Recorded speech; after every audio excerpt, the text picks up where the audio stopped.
Thought Bubble Audio.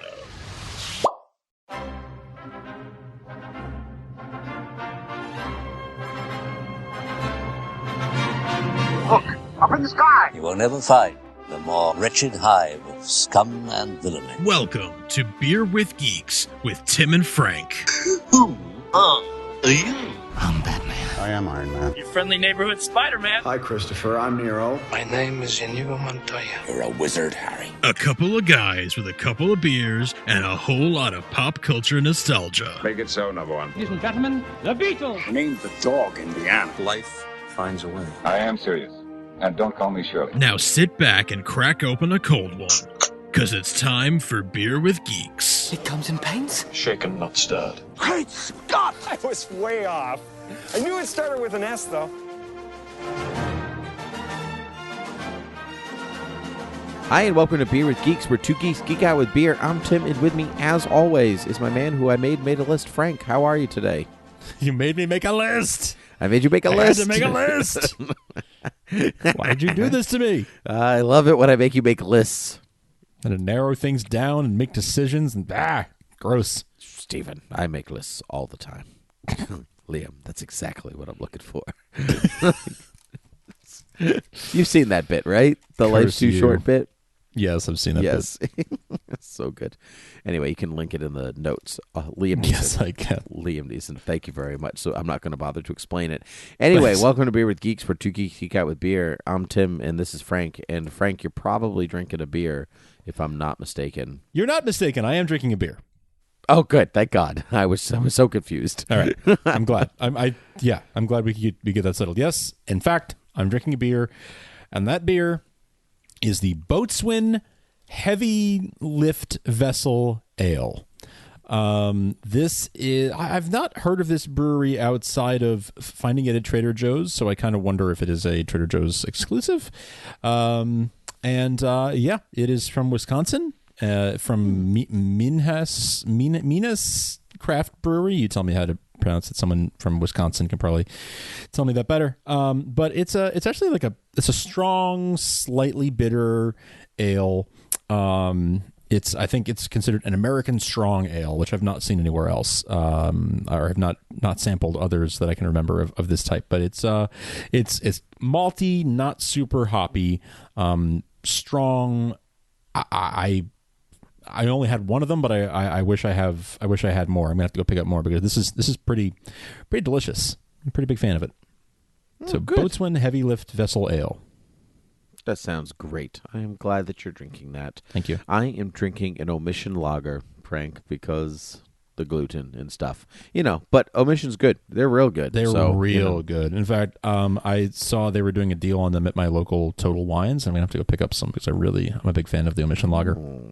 It's good. It's just, it's guilt-free, Frank. It it still has the carbs, but it's okay because it's probably rice or something. Whatever it's made out of. However they're doing it, it's amazing. It is. I am very impressed. Mm-hmm. I do think every time I drink it, I think a little bit about Interstellar because they all drink corn beer because that's all they really have left in that awful desolate world that is Interstellar. A film that I love, but you don't want to. That's not a universe you want to live in. No, you don't want to live there. No. No, God, no. That's the point. That's exactly. We can't live here anymore. That's part of but the whole thing's about. Yeah. Exactly. Well, Frank, I put out to you I made you make a list of things because I saw this tweet that I'm from Bitterscript Reader on Twitter, and I'm going to read it to you here. What off-screen character would you want to see get a series? Something like the TA who covers Indiana Jones class, or the Daily Planet janitor who keeps finding Clark Kent's discarded clothes in the stockroom on the or the other work shift at Cheers. Be clever. It says, or the other work shift at Cheers. That's pretty funny. That's good. I didn't even see that. I didn't even see that. So, yeah, what are some, they're not even like real secondary characters, right? It's not like, oh, I want to see Aunt May get a series. Right. Because, she's a character, it's like, what, you're not actually a part in anything person do you want to see you know, because I want to say like something. There's something on Robot Chicken, like the guy who keeps like cleaning up the bodies, like the Star Wars corpses. Yep. Yeah, he's like, oh, I gotta get transferred to Coruscant. Oh my God, it's such a good bit. And I thought of that example too. I'm gonna put that in the show notes because I thought of that too. The janitor, the Star Wars janitor who wants to be transferred to Coruscant, and then wants to be transferred to Cloud City, and then wants to be transferred to the Death Star, and just oh my God, it's funny. Yeah, it's great. It's perfect. It's perfect. So, do you want to start, or do you want me to start? I'll kick it off with one. Okay. In The Incredibles, Ooh, I want to see the right. people who have to cover up for Bob Parr's outbursts every time that he has to go back into witness protection and like get processed again and get moved to a new town, new identity, new something for the whole family. I want to see those people having to pick up his pieces every time. That's great. I love that. There's like just a lot of paper pushing in the office going, and just like cursing him out like freaking Mr. Incredible again. That's great. I love that. I wouldn't see, because how would they even do that, right? Like, how do you, because they got to like repair the house or whatever, you know, like in that office, right? Because he flips out at his boss, right? Mm-hmm. And he throws him through a bunch of walls or whatever, right? Is that what happens? Can't remember. Yeah, he throws the boss through the wall. That's right. At the insurance company. Like, what do they have to do? They have to have those like MIB, like memory blank wipers, and go bloop, right. You like, know? how does that work? Mm-hmm. I don't know. This is not on my list, but speaking of MIB, like a janitor in the Men in Black like arena, like it's all about the agents, but I want like a janitor being like, ugh, like Nexus 19, he glarped again. You know, he's just like cleaning the wall, like la la la. Mm-hmm. That's not that bad. Just dreams of being a person in black. Ugh, to be good. Oh man, Bob Parr's witness protection people or whatever. Bob Parr's witness protection people. Yeah. What about you? What's your first thought? Solid one. Thank you. So my first one is not actually my suggestion. This comes from Palmer, who I read this tweet when I was with him, and he said, "Oh, Bruce Wayne's secretary would be hilarious because like he's like, oh, I have this meeting, and she's like, Mr. Wayne, and he's just not in there because he's disappeared to be Batman, and we're like, where did he go? Where did he go? He just said he was in here. Where did he go? I have a dentist appointment. I have to leave. No, you don't, sir. It's not in my registrar calendar that you have a dentist appointment. This. Okay, goodbye. You know, and then she just like makes it her mission to find out where Bruce Wayne goes the whole time. And now he's got to dodge his savvy secretary at the same time. That's a pretty good story. Yeah, I'd say so. I like that. I'm into that. You're into that? It's I'm into pretty it. good.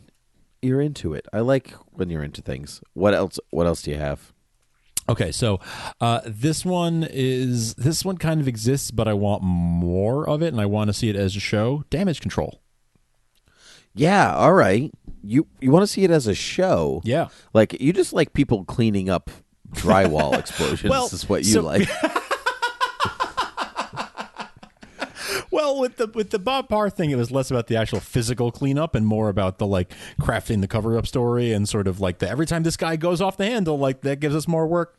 Damage Control would be obviously more about the actual like property damage and stuff. Damage Control, it was its own series, its own comic book series, wasn't it? Yes, it was. Yeah. Well, Damage Control, sometimes they're also like the bad guys. Like they're like actual villains that they will like tear stuff apart and whatever else. Very seldomly, but sometimes. Okay. But the Damage Control of like, hey, we're actually here to clean up stuff. Yeah. I'd watch that. Yeah. Well, I thought I had heard that was being talked about or worked on. It was supposed to be a comedy, I think. Yeah. I remember, but I think I personally I think what was that Office show with superheroes? The DC one with Vanessa Hudgens and Danny Pudi. Yeah, that's the one. And Alan Tudyk. Gonna use my one lookup. Whatever, Tudyk, right? Whatever that was, that didn't do well. So I think they got cold. Maybe the ABC got cold feet. Yeah, Powerless show like Powerless. That's the one. That's the one. Yeah, yeah. A Damage Control show almost feels like something like you would have gotten in the 90s. Kinda. They're like, oh, they can't handle superheroes on TV, so we'll show them a show about regular people, and they'll talk about superheroes, but we'll never see them. Right. Brilliant. Take the day off. I'm so glad we can do cocaine and work at the same time. Yeah, it's another cocaine breakfast. Yeah. Oh, something like that. Yeah. Oh my God. No, but yeah, so Powerless was sort of about the like behind the scenes of like the technology that would go to Wayne Tech and things like that, Wayne Enterprises, whatever they're calling it in that version. But yeah, this would be more of like the physical cleanup after the battle. Right, like the Battle of New York happens in the MCU, and then these are Marvel characters, by the way, Damage Control. But I think it could be done really well as like a Netflix series, or honestly as like an NBC comedy. I could see that working out really, really well and being really funny and being a good workplace comedy in and of itself that happens to take place in the Marvel universe. If it was like Parks and Recreation or Brooklyn Nine-Nine, but just set in the Marvel universe, I think that could be so incredibly fun. Because you would have, I think that's basically what Powerless was supposed to be, but it just bombed. Didn't really take off. Yeah, because they didn't have any powers. Yeah, kind of. But if you had Spider-Man swings in one week and a Fantastic Four make a cameo the next week. If you had like little appearances by these characters, that could be a cool way of doing it. I don't know. I think if it was centered on these characters, like on the Damage Control characters, and you made them very, very strong, compelling characters like the other shows that I mentioned, and it happens to be taking place in this other universe, those tend to be the stories that I like a lot, where it's like, oh, this is just a really good detective story. It just happens to be people in capes who are solving the mystery. I agree. I'm with you. So in a similar vein, I think that would be fun to do here. Yep, I agree. I'm going in a totally different direction, non-superhero world here. I want a show about one of the engineers working in Q's lab in MI6. Oh, that would be cool. Yeah, just, we're so happy we made this car. We spent so much money on it. Next scene, car comes in all trashed. You're like, son of a... It's just a lot of meetings about, okay, how can we make this next gadget James Bond proof? Right. Like... How do we make an indestructible, gadget?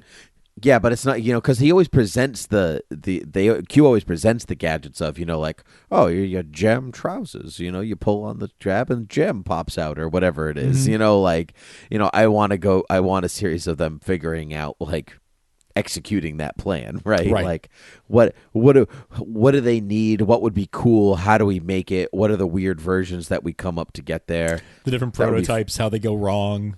How they go wrong. Prototypes and how they go wrong is one of the best. Those are always fun. Yes. So, yeah. But I don't want it to be Q. I want it to be some, like, rando. Okay. Right?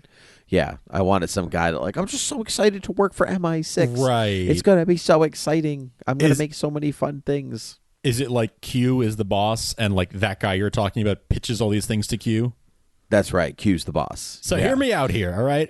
It's gonna be a cigarette lighter, but it also shoots jelly at the bad guys. So just when he thinks he's gonna go get a light, he gets an eye full of jelly. How's that? How's that work? That's right. And Q does it. It's like I don't know, like Shark Tank, where he's like, oh, that's great, and then they like lets him in. Or they get dropped into a pool full of sharks. Ooh. Because that's the way that universe works. Totally. A real Shark Tank. The stakes have never been higher. That would be fun. I mean, they wouldn't go anywhere. It's like a fun, like, it's like that Eddie Izzard sketch, like the cafeteria worker in the Death Star. Yeah. Right? Yes. It's exactly like that. Oh, you'll need a tray. Yeah. I do not need a tray. I am Darth. Do you know who I am? The food is hot. Darth Vader. No, the food is hot. You'll need a tray. Yeah. So good. That's so this good. One is wet, and this one is wet. And it's hard to try these in a rainforest. Why? With all the power of the Death Star, can I not have a dry tray? Good stuff. What do you got? Do you have another one? I do, yeah. So this one is very self-indulgent for me. I want to see what what goes on at Luthor Corp Security in Smallville. In Smallville, oh, that's very specific. Because what it's the not hell, man? Metropolis. Yeah, those guys don't have long jobs. I don't think. No, I don't. The joke is that it's just a new cast every season, right? Yeah. Almost every episode. I mean, it seems like they're just constantly turning over because they're no good at their jobs. So yeah, I think that would be kind of hilarious. For me as a fan of that show, and it'd be fun to sort of see all these all the weird things that are going on, like all these times where Clark is showing up at the scene of the crime or whatever, and Luthor Corp Security is already there, or he's snuck past them or whatever. I want to see their side of that, of all those stories. Like, I want to see their side of it, talking to the police, right? Like, all right, so what time did Mr. Luthor get here before the explosion happened? Well, I don't know. It was the craziest thing. Like, I just, things like the other side of the story at all times, like seeing the characters that we never see, picking up the pieces and making excuses for the main characters who we do see all the time. Half of each episode is just them in the hospital or the ER being like, "Oh, you have another concussion, sir. If you have another one, you won't be allowed to work ever again." Yeah, basically. Just seriously, you're going to have serious brain damage.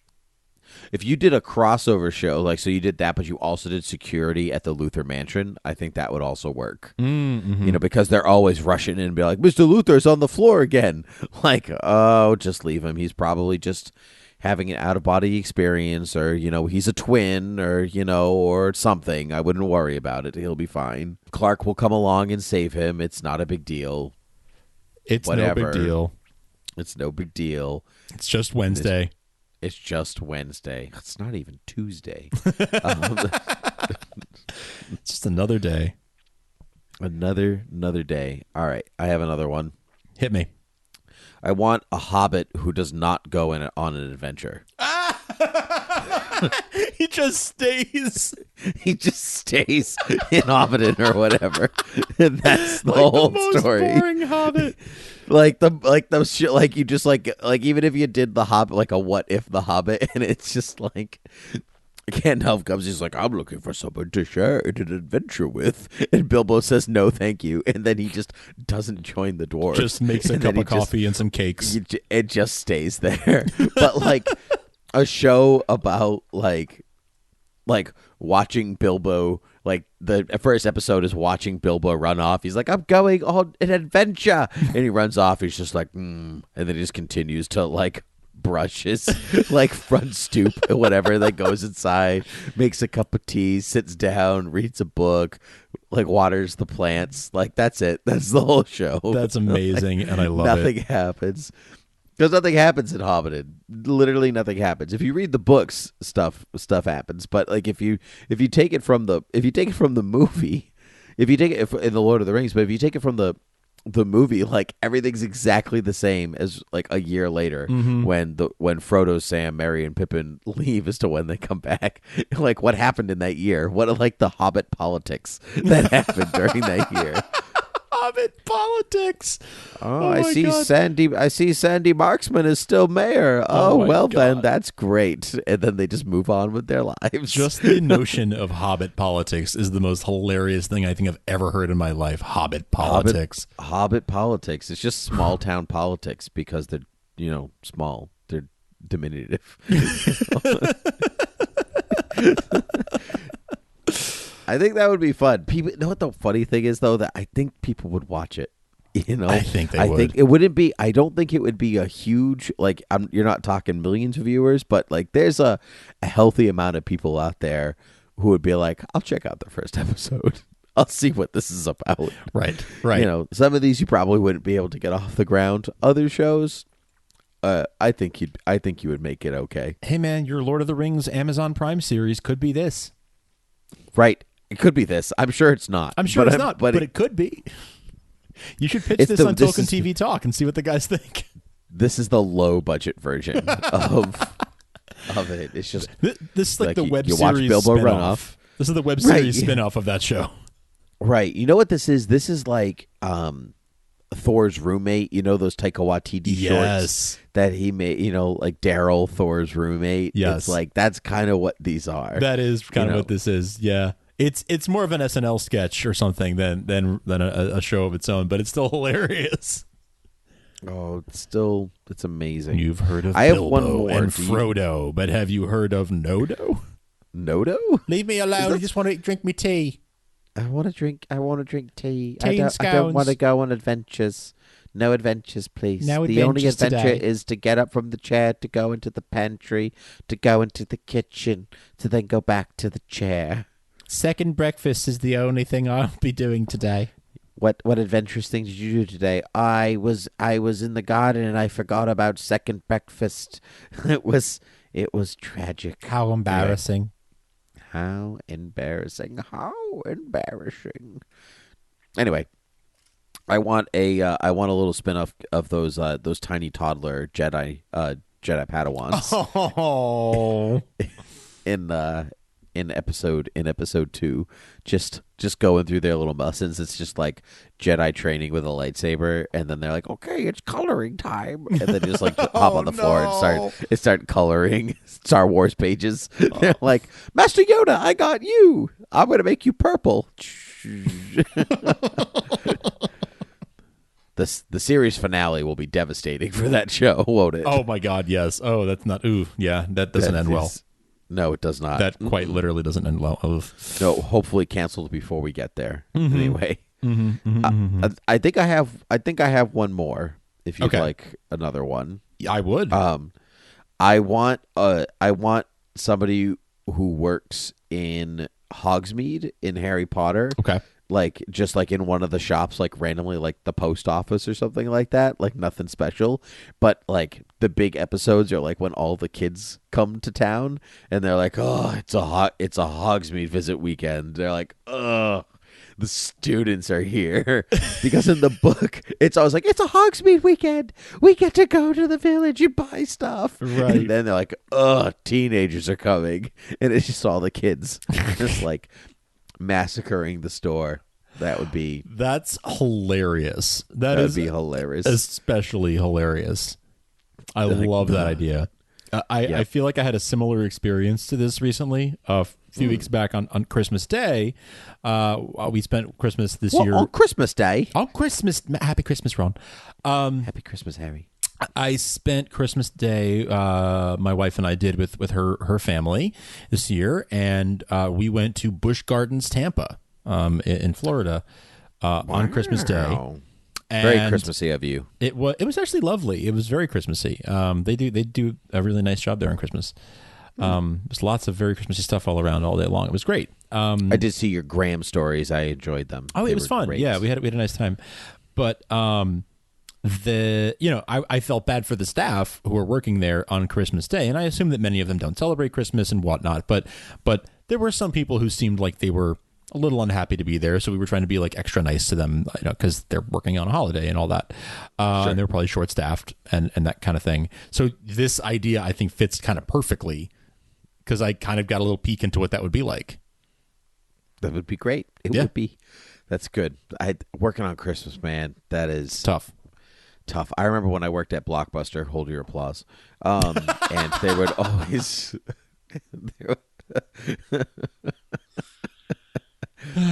And there'd always be holiday signups, right? And you needed 3 people to work, and 2 people would always sign up. There'd always be those 2 people that'd be like, sure, I'll work on Christmas, whatever. And then that third slot would never get filled ever. Years of working there, and not that third person never existed. Like, I'm not doing it. I'm not working on Christmas. Forget it. It's an actual day off. How dare you come in? Fair. Like, who's going to rent a movie on Christmas? Like, you have movies at home. Right. Enjoy. Right. Just one day off. It's fine. Just one. You'll be fine. You'll be fine. Right. Anyway, it's Christmas Day. Christmas I read Day. I read the tweet, but that the TA teaching Indiana Jones classes, I actually want to see that one. That would be really interesting. He just disappears out the window of his office, and they're like, "Oh, I guess I'm teaching classes now." I guess so. I guess X never marks the spot, kids. That's what he's taught us. It's a lie, obviously. It's a lie. It'd be great if it was that class where it's like X never ever marks the spot, and then the TA picks up from there. Indiana Jones comes back at the end of the semester, and he's like, "Kids, X marks the spot," and the TA's just like throws the papers in the air, and he's like, "Whatever, Doing me no favors here, Jones." Yeah. I also want to know what the top men are up to in Indiana Jones. The top men? Yeah, at the end when we have top men working on this. Who? Oh, yeah. Top men. men. Just swiveling in their chairs. Just like, wee, chair goes round, chair goes round. I want a guy working on the bridge of the Executor, Darth Vader's Star Destroyer. Oh, yeah, sure. Just like in like constant terror, but like he's like slowly working his way up the ranks, not because he's doing a good job, but just because Vader keeps killing off all the officers. And so he's just like, I have no job experience to be admiral. I just am next in line. I'm terrified. Over and over and over and over Talk again. about like the imposter syndrome you would have with that. Like as soon as he figures out that I'm a phony, he's going to murder me right here on the bridge. Like there's just right. Even if I'm not a phony, he might murder me here on the bridge. There's no way out of this. I can't win. Unless it's like that other robot chicken thing where they put mustaches on all the different officers and they give them a new title. So good. I forgot about that. He thinks he can kill us by putting his fingers together. So we just let him think that, and then we bring him back out with a mustache on, and now he's Admiral Jones. Oh my God, I forgot about that. This is such a great skit. It's so good. So good. Last thing, Jurassic Park. The scientists behind the scenes at Jurassic Park. Oh, sure. It's great. Everyone working for Dr. Wu. I want to see the guys who were thinking so much about whether they could that they didn't think about whether they should. They should. That's good. The guys, we can do it. I know we can do it. Let's do it. And then they do it. And then they do it. And then they do it. They make dinosaurs. That's good. That's good. Honorable mention, maybe Hank. Hank Johnson, Agent of Hydra, would be another one. Hank Johnson, Agent of Hydra. Yeah, man. Just a behind-the-scenes goon. I love the behind-the-scenes goons. Love it. They're the best. I mean, those are some pretty solid SNL skits, I think. Hobbit Politics, especially, I think is just the winner of this whole Hobbit Politics. Just boring. I want it. It's so boring. Want it. Yep. So great. It's going to be great. All right. Hobbit. Oh, my goodness. Well, Frank, where can the people find us on the internet? Well, there's a lot of places. A good place to start is Apple Podcasts, but then there's also Google Play. There's also Spotify. There's also Overcast. There's Pocket Cast. There's Stitcher. There's TuneIn. There's Castro. There's so many places you can find the show. BeerWithGeeks.com, ThoughtBubbleAudio.com, Patreon.com/ThoughtBubbleAudio. If you'd like to send us some support, maybe $1 a month, about a quarter a show. Works out to where you can get extra material that's been cut from the shows. That's just for Patreon subscribers. You can get early episodes of this show and other shows. And for our Supergirl fans, you get exclusive Supergirl commentary that's just for you before anyone else gets to hear the full episodes of our podcast. So yeah, we've got quite a bit going on there. So check that all out. And of course, at Beer with Geeks on Twitter, beerwithgeeks@gmail.com, and find us on Facebook as Beer with Geeks as well. Good stuff. Well, what a tribute this has been to a festival of terrible ideas. This is wonderful. Yes. Terrible festival. Yes. Terrible festival. Well, good. Well, until next time, cheers.